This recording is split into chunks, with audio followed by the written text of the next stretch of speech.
네, 오늘도 우리 하나님의 한결같은 은혜가 함께하기를 소원합니다. 우리 앞뒤 좌우로 반갑습니다. 하나님의 축복이 함께하기를 바랍니다. 네, 오늘 참 봄날 같은 날씨입니다. 봄이기도 하지만은 오늘 성경 말씀을 보겠습니다. 마태복음 4장 12절부터 17절까지 말씀을 교독합니다. 예수께서 요한이 잡혔음을 들으시고 갈릴리로 물러가셨다가 나사렛을 떠나 스불론과 납달리 지경 해변에 있는 가버나움에 가서 사시니 이는 선지자 이사야를 통하여 하신 말씀을 이루려 하심이라. 일러스되 스불론과 납달리 땅과 요단강 저편 해변 길과 이방의 갈릴리여, 흑암에 앉은 백성이 큰 빛을 보았고 사망의 땅과 그늘에 앉은 자들에게 빛이 비추었도다 하였느니라. 이때부터 예수께서 비로소 전파하여 이르시되 회개하라, 천국이 가까이 왔느니라 하시더라. 아멘. 예수님께서 메시아로서 사역을 하실 때에 활동의 주 무대가 어디였을까요? 갈릴리지요.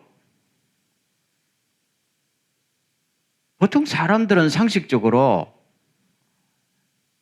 시골에서 자기 꿈을 펼치지 않잖아요. 어디로 가야 됩니까? 서울로 가야죠. 한국 속담에 뭐가 있어요? 말은 어디로 보내고? 제주도로 보내고, 사람은 서울로 보내고. 출세하려면 서울로 가야 돼요. 그러면 예수님은 당연히 예루살렘으로 가셔야 되겠죠. 그리고 그분은 또 온 세상을 구원할 메시아로 오셨기 때문에 예루살렘 정도가 아니라 당대 세계의 수도였던 로마로 가야죠. 근데 왜 예수님께서는 갈릴리 시골 구석에 거기서 사역을 시작하셨을까? 지금 마태복음은 그것을 지금 포커스를 맞추어서 말씀하고 있는 것입니다. 보통 우리 크리스찬들이요, 예수님 하면은 예수님이 외치신 그 메시지만 포커스를 맞추거든요. 우리 죄를 용서하셨다, 부활하셨다. 그렇지만 그 예수님의 메시지는 예수님이 어디에서 나와요? 삶에서 나오는 거란 말입니다. 그래서 마태는 그걸 굉장히 메시지와 예수님의 삶을 갖다가 아주 그냥 종합적으로 보여주는 사건입니다. 오늘 본문을 다시 보세요. 갈릴리로 가셨지요. 나사렛을 떠나 스불론과 납달리 지경 해변에 있는 가버나움에 가서 사시니 했지요. 그 다음 기절 보십시오. 이는 선지자 이사야를 통하여 하신 말씀을 이루려 하심이라. 일러스되, 다 같이 시작. 스불론 땅과 납달리 땅과 요단강 저편 해변 길과 이방의 갈릴리여, 흑암에 앉은 백성이 큰 빛을 보았고 사망의 땅과 그늘에 앉은 자들에게 빛이 비추었도다 하였느니라. 지금 갈릴리를 뭐라고 묘사하고 있는가 하면은 스불론과 납달리 땅인데 이것은 이방의 갈릴리란 말입니다. 그렇죠? 유대인들 보기에는 유대 땅이 아니라는 이야기예요. 무슨 땅? 이방인들이 사는 곳이란 말입니다. 갈릴리 특징이에요. 그러면 그 다음에 두 번째 뭡니까? 그 땅에 사는 사람들은 어두움에 사는 사람들이란 말입니다.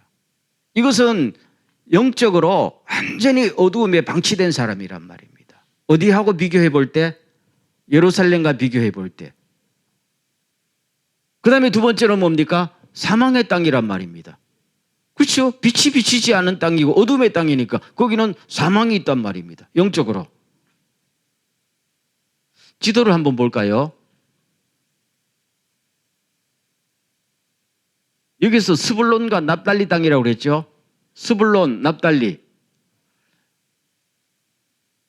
여기 동편, 갈릴리, 서편. 이 지역을 다 갈릴리라고 그래요. 그럼 예수님께서 활동하신 주무대가 이렇게입니다. 이 밑은 유대 땅이니까 갈릴리 북서쪽을, 북쪽, 동쪽, 서쪽을 예수님께서 그다음 보세요. 원래는 이쪽에 사셨는데 나사렛에 사셨는데 이건 갈릴리와 유대 땅의 경계란 말입니다. 그리고 이쪽으로 갈릴리의 한복판으로 들어가셔서 예수님의 집도 거기에 계셨어요. 거기서 주무대로 해서 사역을 펼쳐나갔다 그렇게 말씀하고 있습니다. 무리에 넣었죠. 예, 이제 꺼도 됩니다. 그러면은 원래 저 지역은 유대 땅이었는데 왜 이스라엘 사람들이 저거 우리 땅 아니요. 그 백성들은 완전히 영적으로 무지한 사람들이고 요새 개념으로 하면 구원받지 못할 사람들이 사는 어둠의 땅일까? 그 말입니다. 역사적으로 보면은 알 수가 있습니다. 이 예언의 말씀을 하신 것은 이사야 9장에서 나왔거든요. 이사야가 선지자는 예수님 오시기 전 적어도 700년 내지 750년 전의 사람이란 말입니다. 그때 당시 이미 이 땅은 무슨 땅이에요? 유대 땅 아니었다는 이야기입니다. 유대 사람이 섞여 살았지만 엄밀한 의미에서 유대 땅은 아니었다는 말, 소외된 땅이었다는 말입니다. 그렇죠? 왜 그랬는가 하면은 역사적으로 올라가면은 그때부터 한 200년 전 솔로몬 임금 때에 솔로몬 임금이 이 갈릴리에 있는 20개 성읍을 갖다가 두로라는 나라로 넘겨버렸습니다. 왜 넘겼는가 하면은 그쪽에서 자기 왕궁을 지으려고 성전을 지으려고 목재가 필요하고 금이 필요하고 자원이 필요하니까 그걸 주라 했거든요. 주는 대가로 이 갈릴리 지방을 넘겨줬단 말입니다. 그러면 그때부터 누가 오는 거예요? 두로 사람들이 와서 사는 거예요.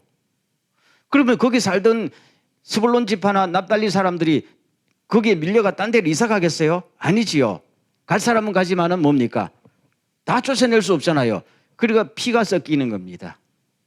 피가 섞이니까 문화가 섞이고 종교가 섞이죠. 그때부터 이미 수백 년 쭉 흘러오니까 이 땅이 뭡니까? 여호와 중심의 신앙이 없어지고 피가 섞이고 이방 문화가 들어오니까 이스라엘 사람들이 보니까 너희들 우리하고 다르다. 그렇죠? 그때로부터 또 700년이 흘러오니까 그 흐르는 새에 아시리아가 침범해 들어오고 바벨론이 침범해 들어오고 아람이 침범해 들어오고 밑에서 이집트가 오고 저게 교통의 여지거든요. 한 번 전쟁이 날 때마다 풍지박산이 되는 거 아니에요. 전쟁 고아들이 생기고 수많은 사생아들이 생긴단 말이에요. 참 슬픈 땅이지요. 수백 년 동안 적어도 1000년 동안 슬픔의 땅입니다. 저 땅이요.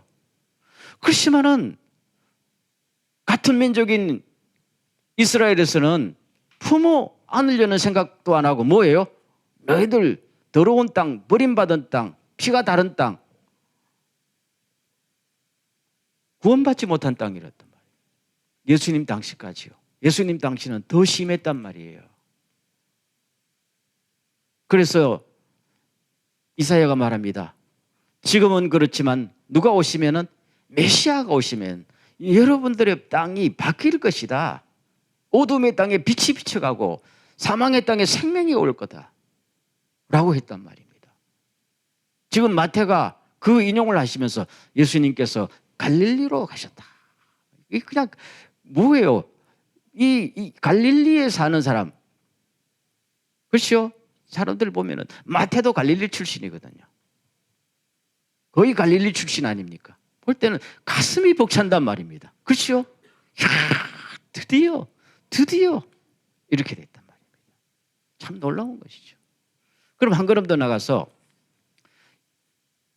예수님은 왜 그러면은 유대 땅이나 로마로 가서 시작하시지 않고 왜 굳이 이 불모지 같은 이 땅에 와서 시작했을까 하면은 간단합니다. 이들에게 뭐가 필요해요? 메시아가 필요하니까요. 이들에게 하나님의 사랑이 필요하고 이들에게 하나님의 말씀이 필요하고 이들에게 치료와 회복이 어느 곳보다 먼저 일어나야 하지 않겠어요? 예루살렘보다.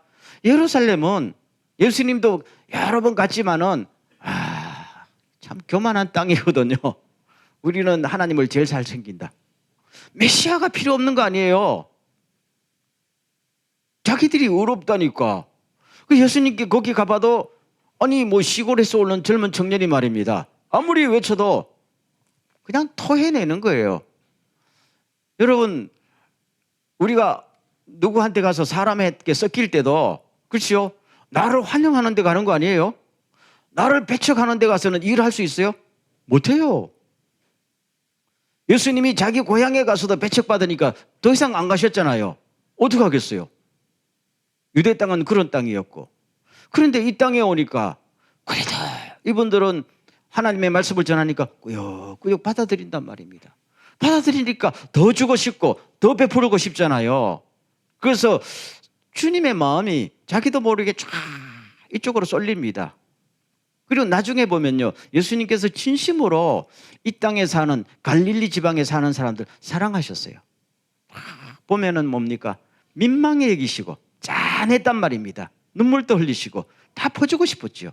그래서 여러분, 예수님께서 오병이의 기적을 일으킨 것도, 칠병이의 기적을 일으킨 것도 다 갈릴리 동서쪽이란 말입니다. 유대 땅에서는 기적을 일으키지 못했어요. 할 수도 없었고. 이게 하나님의 사랑이 흘러가는 법칙이에요. 빗물은 어디로 고립니까? 낮은 데로 고립니다. 낮은 데로 고리면 골짜기에 모여서 강물을 이루지요. 그리고 수많은 농토를 적신단 말입니다. 산꼭대기에 강이 흘러가는 걸 본 적이 있어요? 저는 본 적이 없어요. 마음도 마찬가지입니다. 옛날에 우리나라 속담에 내리사랑이라고. 나는 사랑이 필요해요. 도움이 필요해요. 은혜가 있어야 돼요. 이런 마음으로 기다리는 사람에게 주님이 찾아가시는 거 아니에요? 주님의 은혜는 비처럼 내립니다. 아멘.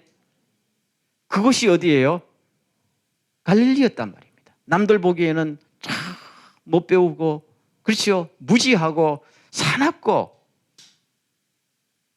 천국에 갈 가치조차 없어 보여도 예수님의 입장에서 보면은 사랑스럽잖아요. 그 마음이 사랑스럽잖아요. 그래서 주님께서는 그쪽으로 갔다 하는 것을 알 수 있습니다. 그들은 주님을 배척하지 않았거든요. 주님이 말씀을 전하면 들었고, 기적을 베푸면 같이 환호성을 질렀고. 그래서 주님께서 회개하라, 천국이 가까웠느니라 할 때에 예루살렘 쪽에서는 회개하지 않았단 말이에요. 아니, 회개할 것이 없지, 잘난 사람들이니까. 근데 거기는 자기 지은 죄도 있고 부끄러운 과거도 있고 상처도 있으니까 내가 회개하고 하나님의 나라를 맞이해야 되겠다. 거기서 축복이 일어난 겁니다. 기적이 일어난 거지요. 아멘. 그럼 한 걸음 더 나갔어요. 한번 비춰보세요. 마지막 말씀 비춰보세요. 아니, 그 말고. 그렇죠. 다 같이 시작. 이때부터 예수께서 비로소 전파하여 이르시되 회개하라, 천국이 가까웠느니라. 세례 요한의 시대가 지나가고 이제는 예수님이 본격적으로 사역할 시대에 무대를 어디로 옮기고? 갈릴리로 옮기고. 이때부터 뭐를 외쳤다고요? 하나님의 나라가 왔다. 여러분들에게 지금부터 하나님의 나라가 올 것이다. 내가 하나님의 나라를 여러분 가운데 세울 것이다. 그 말이잖아요. 그럼 오늘 두 번째 주제로 예수님께서 생각하시는 하나님의 나라라는 것이 도대체 뭘까? 보통 우리 한국 크리스찬에게서 예수 믿은 어디 가요? 천국 간다. 그렇죠? 회개하라, 천국에 가까웠느면. 그럼 보통 죽으면 천국 간다. 상식이잖아요. 그런데 예수님께서 이 외친 천국이 죽으면 가는 천국일까요?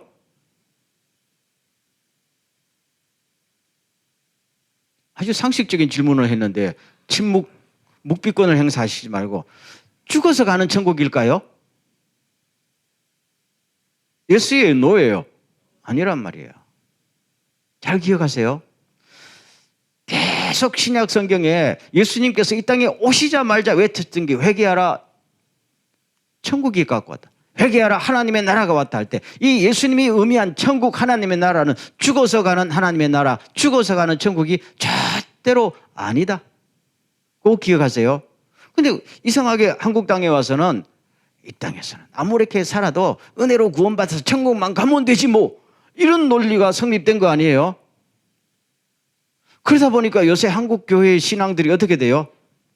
에휴, 네가 가는 천국은 난 안 간다. 그렇게 됐잖아요. 여러분, 푸틴이 크리스찬이죠? 푸틴 크리스찬이에요. 자기 말로 독실한 크리스찬이에요. 그 얼음에 얼음장 깨고 거기 가서 다 자기 몸을 씻잖아요. 그 러시아 종교의 하나의 습관이거든요. 남들 보기에는 되게 경건해 보이잖아요. 항상 뭐 할 때 그 러시아 총대 주기에 축복기도 받고 나간단 말입니다. 묻겠어요. 푸틴이 가는 천국이 있다면 여러분 거기 가고 싶어요?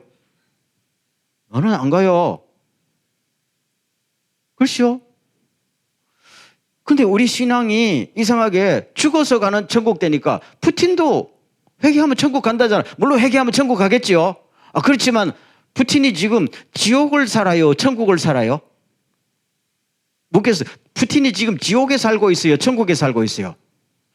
사는 게 지옥이잖아. 지도 지옥에 살고 남도 지옥에 집어넣잖아요. 그럼 그 사람인 죽으면 천국 갈까요? 나는 그렇게 생각지 않아요. 성경의 메시지가 전혀 그렇지 않아요. 예수님은 굉장히 정확하게 말씀해요. 여기서 아무렇게 살다가, 그렇죠? 마지막에 잘못했어요. 그러면 하나님이 천국 보내줄까요? 그런 논리가 아니에요, 여러분. 이 땅에서 천국을 사는 사람이 천국 가는 거예요. 믿습니까? 그래서 예수님께서 오셔서 여러분 천국은 이 땅에서부터 시작합니다. 그 말입니다.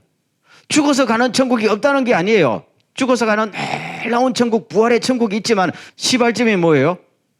아무렇게나 살다가 여기서 지옥을 살다가 죽으면 딱 변해서 천국 간다. 맨날 죄를 밥 먹듯이 짓던 사람이 딱 죽고 나면 거룩한 사람으로 성품이 바뀔까요? 성경에 그런 말씀 본 적이 없어요. 푸틴이 오늘 죽으면은 성품이 거룩한 예수님처럼 오늘 밖에서 천국 갈 것 같아요? 아니에요. 그래서 이 땅에서 훈련이 필요한 거고, 그래서 이 땅에서 하나님을 닮아야 되는 것이고, 그래서 이 땅에서부터 천국을 살아야 되는 거 아니에요? 아멘. 그리고 예수님은 굉장히 정확합니다. 보세요. 눈먼 사람이 보고 다리 저는 사람이 걸으며 나병 환자가 깨끗함에 되며 듣지 못한 사람이 들으며 죽은 사람이 살아나며 가난한 사람이 복음을 듣는다. 이것이 주님께서 꿈꾸는 이 땅에서의 천국이에요. 아멘. 이것은 세례요한이 자기가 죽으면서 아니 당신이 메시아 맞아요? 메시아라면은 메시아라는 증거를 보여주세요. 그랬잖아요. 그때 예수님께서 세례요한의 제자들에게 지금 이 땅에 천국이 이루어지고 있지 않느냐 하면서 그 증거가 뭡니까? 눈먼 사람이 눈을 뜨지 않느냐. 영육간에 장애자들이 일어나지 않느냐. 그렇죠? 너희들이 더럽다고 상대도 안 하는 그 문둥병 환자들이 다시 한번 회복되어서 하나님의 백성으로 거듭나지 않느냐. 가난한 사람이 하나님의 은혜와 능력으로 회복되어서 천국의 소망으로 살고 있지 않느냐.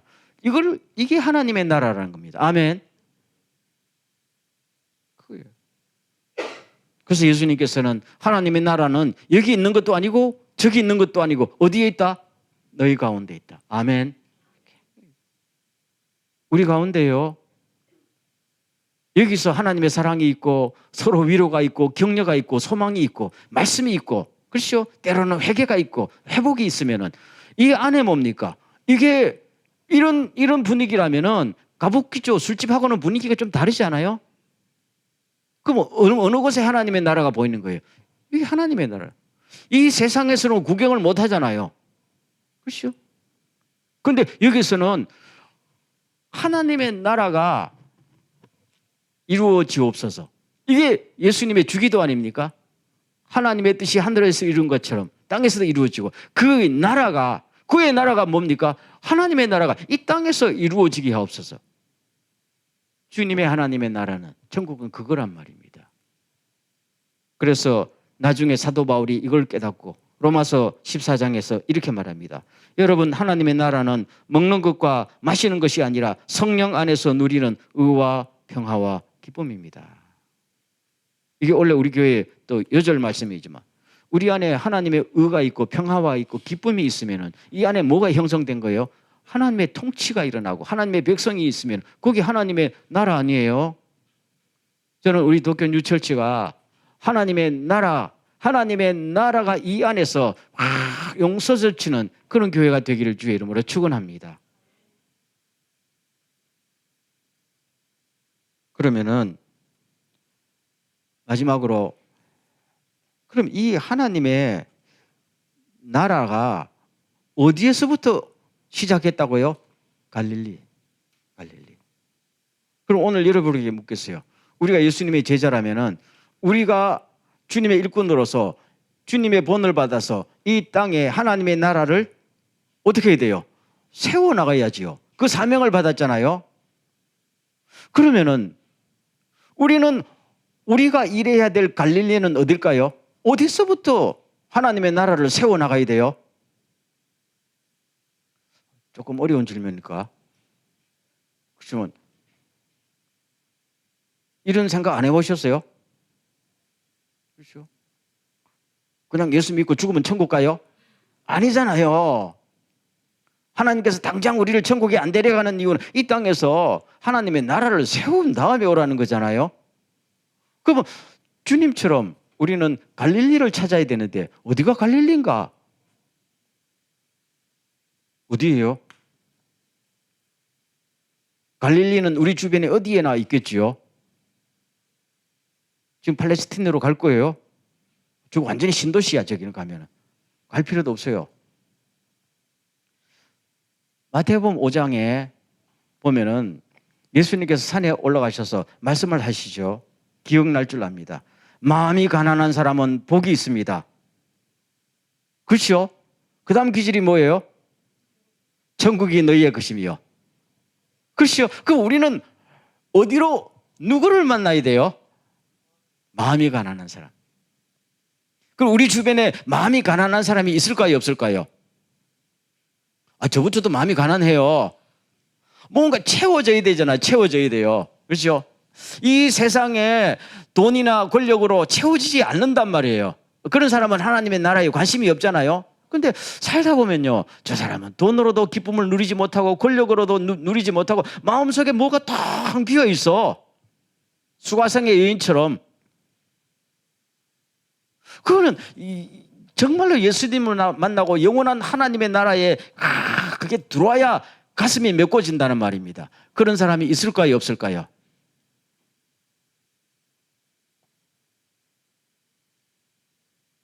여러분은 안 그렇습니까?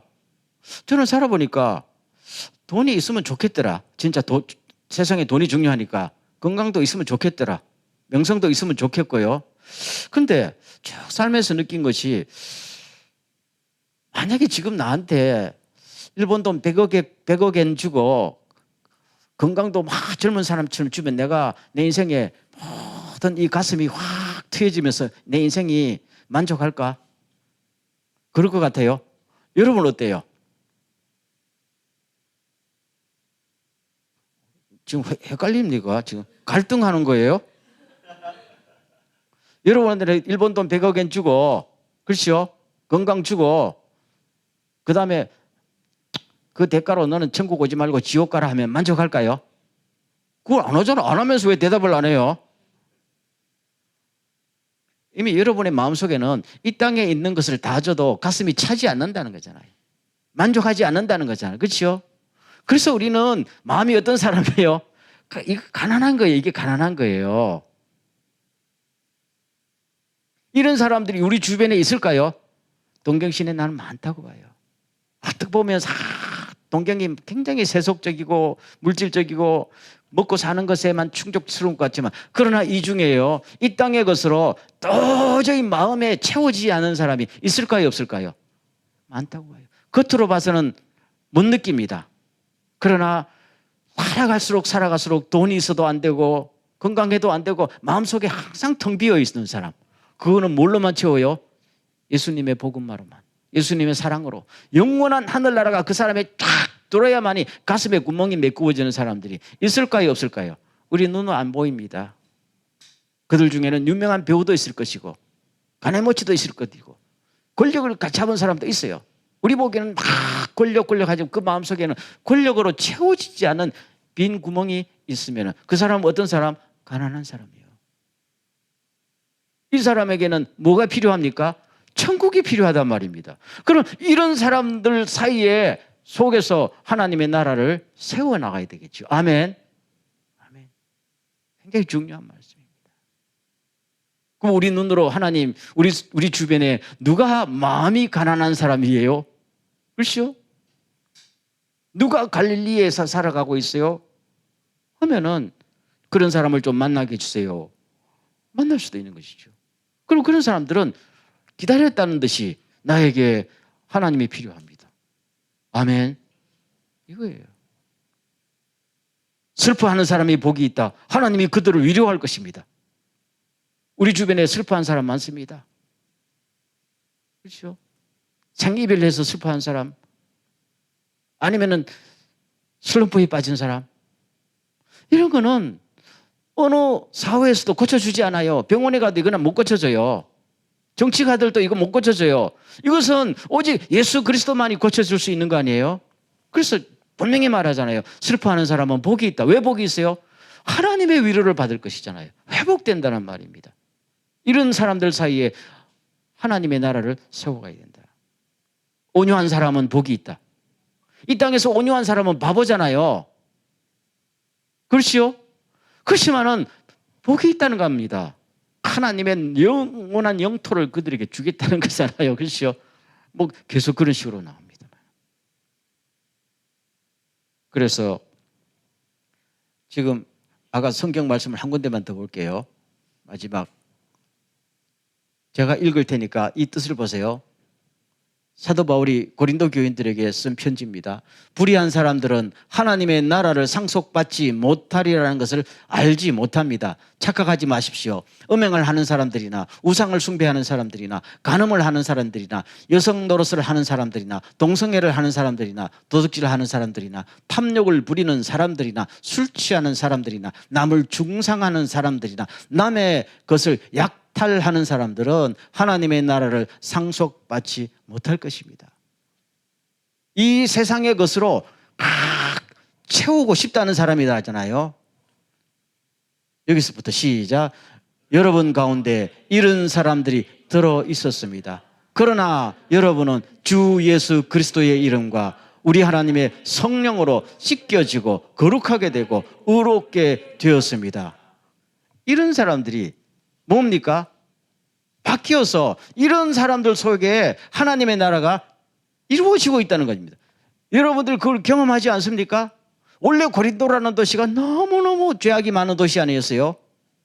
고린도라는 도시가 전부 특징이 뭡니까? 원래 이랬다는 겁니다. 고린도 시나 전체가 분위기가.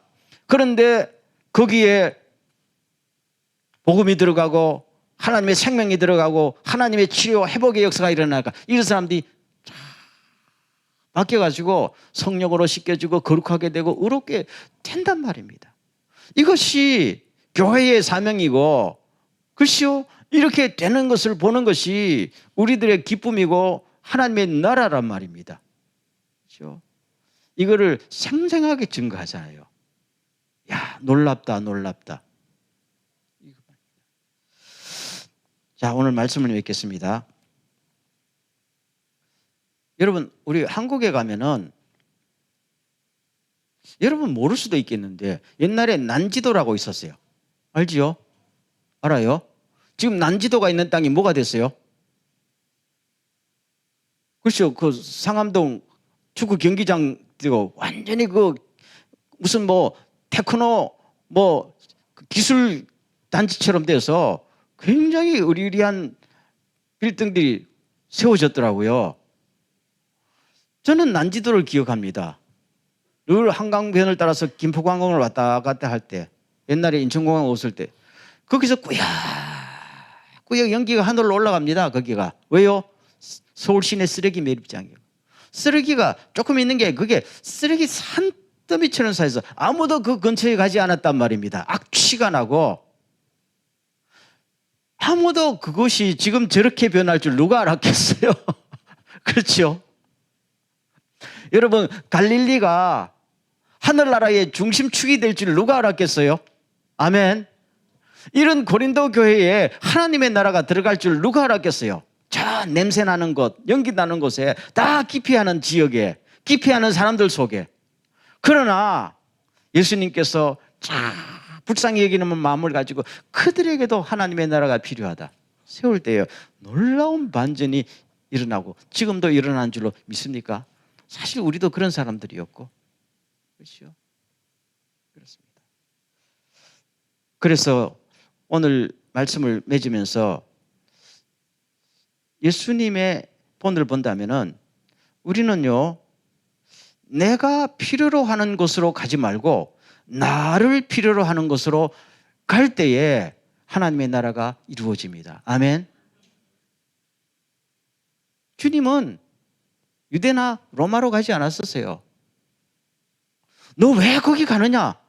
예수님의 동생들도 그랬어요. 아니, 그런 능력 가지고 예루살렘에 가서 출세하지 왜 총구석에 있어? 동생들까지 그렇게 비난했잖아요. 그런데 주님은 이 냄새나는 그곳에서. 왜요? 주님이 필요하니까요. 그 일을 위해서 메시아가 오셨으니까요.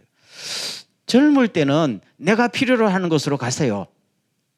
배워야 하니까, 얻어야 되니까. 그러나 나이가 어느 정도 30대 넘고 40대 넘고 이렇게 쭉 가면은 그때는 뭡니까?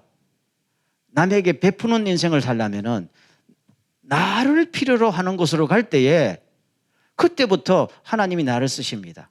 근데 나이가 들어도 점점 아니 서울로 가야지, 아파트도 중심부로 가야지, 그렇죠? 강남으로 가야지 하다 보면 끊임없이 뭡니까? 자기 존재감이 없어지고 마음속에 상처만 쌓이게 되는 것이죠. 보세요. 예수님께서 우리를 세상에 뭐라고 그랬어요? 빛이라고 그랬죠? 촛불이에요. 촛불이 밝은 데 가면은 존재하는 의의가 있어요? 없어요. 촛불은 어디로 가야 돼요? 어두운 데로 가야 돼요. 그러면 내 촛불이 약하면 약할수록 어디로 가야 돼요? 어두운 데로 가야 돼요. 아멘. 나는 능력도 없어. 그러면은 능력 많은 사람들 소위에, 재능 많은 사람들 소위에 들어가지 마세요. 아무짝에도 쓸모없어요. 밝은데 촛불 켠다고 더 밝아지나? 그러나 내 등불이, 내가 가진 달란트가 드물고 내가 봐도 별로 나는 재능이 없어 할 때는 나보다 더 불모지로 가세요. 거기 가면은 가만히 있어도 빛이 납니다. 그럴 때 내 가치가 증명이 되고 하나님은 거기서 놀랍게 역사하시는 줄로 믿습니까? 저도 젊을 때는 몰랐어요. 지금 주님, 제가 젊을 때부터 그냥 중심부로 가려고 하지 않고 갈릴리로 다녔으면 내 인생이 얼마나 주님 앞에 빛이 났을까요? 라는 생각을 합니다. 여러분들은 젊으니까요, 지금부터 한창 일할 때 아니에요? 나를 필요로 하는 것으로. 첫 번째, 나를 필요로 하는 것으로. 두 번째, 뭐예요? 빛이 약할수록 어두운 데로 가시기를 주의 이름으로 축원합니다. 그래서 우리 삶 속에서 하나님의 나라가 이루어지길 바랍니다. 교회는 하나님의 나라가 아니에요. 교회가 하나님의 나라를 이루는 일꾼이란 말이에요. 한국교회의 잘못이 뭡니까? 교회가 하나님의 나라다 하고 우리가 여기 있으면 좋습니다. 그러면 아니죠. 아무도 세상으로 안 나가지요. 교회는 늘 하나님의 나라를 이루기 위해서 촛불처럼 어두운 곳으로 가는 교회가 꼭 되어서 한 주간 지나고 한 1년 지나고 2년 지나고 볼 때, 야, 정말 사도 바울처럼 전에는 이런 사람이었는데 이제는 이렇게 되었습니다. 나부터 시작해서 놀라운 변화를 경험하는 주의 축복이 함께하길 간절히 소원합니다. 아멘. 우리 한번 기도하겠습니다. 주여, 우리 안에 하나님의 나라가 이루어지게 하시고 우리가 가는 곳곳에 하나님의 나라가 이루어지게 하시고 아버지, 내 작은 빛이지만은 나를 필요로 하는 것에 나를 사용하여 주시옵소서. 우리 교회를 필요로 하는 것에 우리 교회를 사용하여 주시옵소서. 다 같이 한번 동성으로 기도합니다.